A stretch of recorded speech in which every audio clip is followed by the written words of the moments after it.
мақсатты үйрету тәсілдері музыкалық тәжірибені кеңейту, сезімді, қиялды және ойлауды белсендіру арқылы дамытады. Баланың әрекеті тыңдалған шығармаға орай музыкада шығармашылық әрекеттің бейнеленуін көрсетеді. Бұл жаста музыкадан туындаған эмоциялар нақты қимыл қозғалыс белсенділігін тудырады. Педагогтың міндеті қызықты және әртүрлі билейтін музыкалық материалдарды жинап алып, оны қажетті бағытына бағыттау болып табылады. Қимыл қозғалыс музыкадан туындап, онымен үйлесуі керек. Тек қана жалпы сипатта болмай, нақты мәнерлі сипатта болуы тиіс. Сахнада қимыл қозғалысты келесідей әрекеттер мәнерлі етеді. Бұл қимыл қозғалысты бірыңғай үдеріс ретінде дамыту, дене қимылдары арқылы өзінің эмоциялық күйін түсіну және жеткізе білу, серіктестермен икемді диалог жүргізу. Музыкалық қозғалыста естілетін дыбыстар мен көретін қимылдарды қиялымызда біріктіруге болады. Бала кез келген нақты бейнені музыка арқылы елестетеді. Музыкаға беріліп, оны қимыл арқылы өзінен өткізеді. Ойынға ата-аналарды да қатыстырған оң нәтиже береді.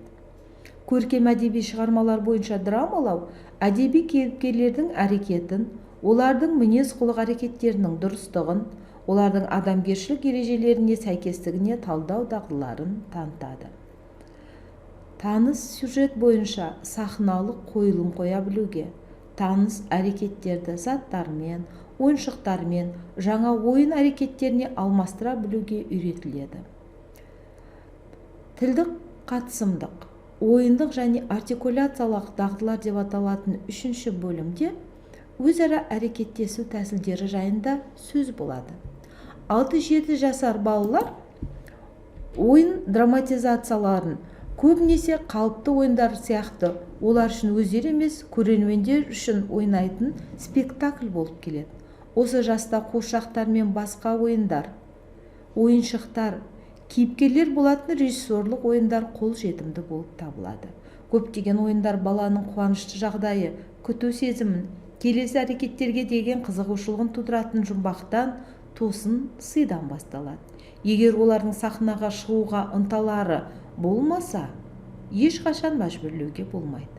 Осы жаста жаңа жылдық ертеңгіліктер театрландырылған көрініс түрінде өткізілуі, яғни жаңа жылдық оқиғалар, жануарлардың дау-дамайы сияқты, қазақ ұлттық ертегілер желісі бойынша ұйымдастырылатын түрліше ертегілер, қар патшайымы сынды көріністерді қою сахнада орындалатын 1,5 минуттан аспайтындай музыкалық көріністер, спектакльдің драматургиясы балалардың зейінін жоғарылатады. Музыка тыңдау кезінде балалар берілген бейнеге байланысты қозғалады. Бейнелер алуан түрлі болуы мүмкін, бірақ әрқашанда қарапайым және көрнекті болғаны жөн. Ұлдар мықты, батыл, еңбекқор, қамқоршыл, ал қыздар биязы, әдемі, ибалы, сезімтал сынды тағы осындай ерекше мінез-құлық ерекшеліктерін бірге алып жүруге дағдыланады. Әдеби кейіпкерлердің нақты әрекеттеріне деген өз көзқарастарын жеткізе білуге, адамгершілік ережелер мен түсініктер бойынша бағалауға, шығарма кейіпкерлерінің мінез-құлқының жасырын себебін түсіне білуге үйретіледі.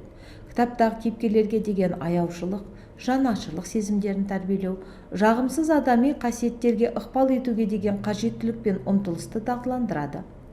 Баланың адам туралы түсініктерін, олардың эмоциялық күйін, іскерлік және тұлғалық қасиеттерін, мүмкіндіктерін, өзара қарым-қатынас сипатын кеңейтеді.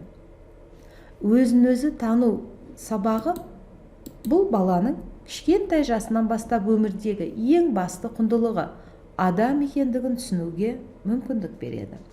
Өзін-өзі тану сабағы баланы ойлауға, талдауға, өз ойын, идеяларын еркін және ашық жеткізуге үйретеді. Осыған орай балалар өз таланттары мен мүмкіндіктерін ашады.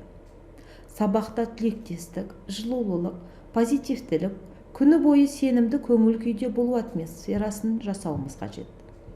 Өзін-өзі тану бағдарламасының мазмұны тұлғалы бақыттылық оқыту ұстанымына негізделіп құрылғандықтан, дербестілік ұстанымын, ізгілендіру ұстанымын, серіктестік ұстанымын басты назарда алуымыз қажет. Өзін, өз жақындарын, құрдастарын, айналасындағы адамдарды тани білуге үйретуде. Ата-аналарға, педагогтарға, жолдастарына құрметпен қарауға тәрбиелеуде.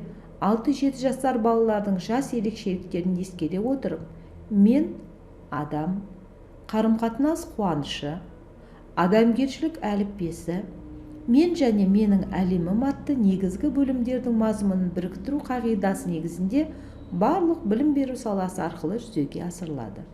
Өзі және өз айналасы туралы білімдерін қалыптастыру, туыстары мен жақындарына, айналасындағы адамдарға деген махаббат, аяушылық, ізгі ниетшілдік сезімдерінің жәрдемдесу ынтасын, этикалық ережелері мен мінез құлқын тәрбиелеу, өзін табиғаттың бір бөлігі, адам ретінде сезінуін қалыптастыруға бағытталады. Балаларда патриоттық, төзімділік сезімдерін, Қазақстан халықтарының салт-дәстүрлерін құрметтеуге тәрбиелеу қажеттілігі осы тақырып идеясы негізінде кіріктіріліп іске асады.